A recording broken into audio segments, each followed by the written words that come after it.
Dans Luc 10, 40, nous voyons combien Marthe était aimable. Dès qu'elle vit le Seigneur par la fenêtre, elle s'occupa d'activer le feu et commença à prêter la nourriture.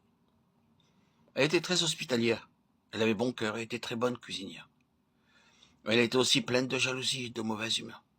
Elle cuisinait pendant quelque temps, mais gardait un œil sur Marie et l'autre sur la nourriture.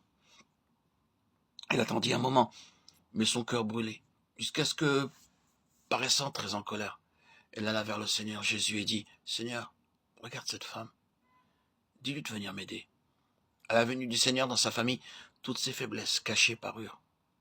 Beaucoup de maris peuvent dire que leur épouse est extrêmement bonne, qu'elle est très tendre et très gentille, et qu'il n'y en a pas une comme elle dans le monde.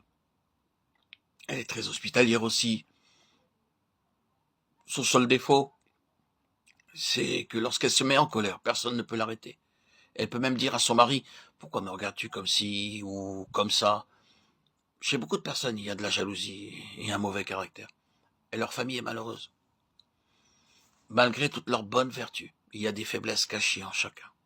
Le Seigneur Jésus connaît parfaitement bien la condition de ces familles. Et il sait aussi que tant que ces faiblesses ne sont pas révélées, il ne peut y avoir de changement. Chaque fois que le Seigneur révèle un péché, il le fait pour nous bénir. Mais nos semblables révèlent notre péché pour nous faire honte.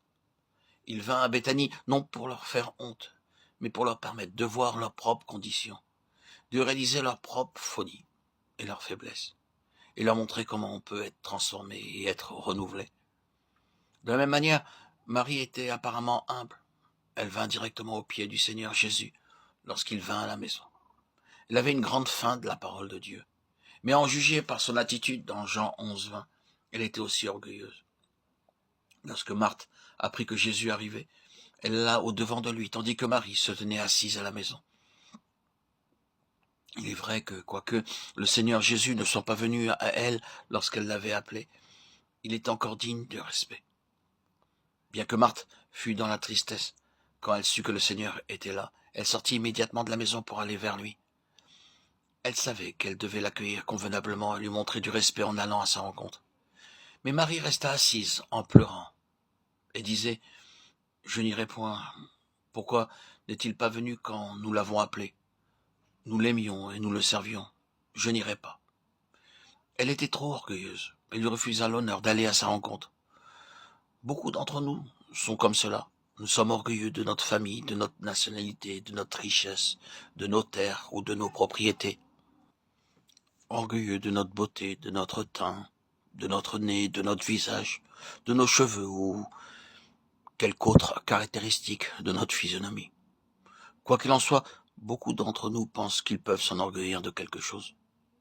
Le Seigneur alla à Béthanie, premièrement, afin d'amener cette famille à réaliser sa vraie condition intérieure, avant que Dieu puisse nous bénir et nous aider. Il doit nous dévoiler notre vraie nature.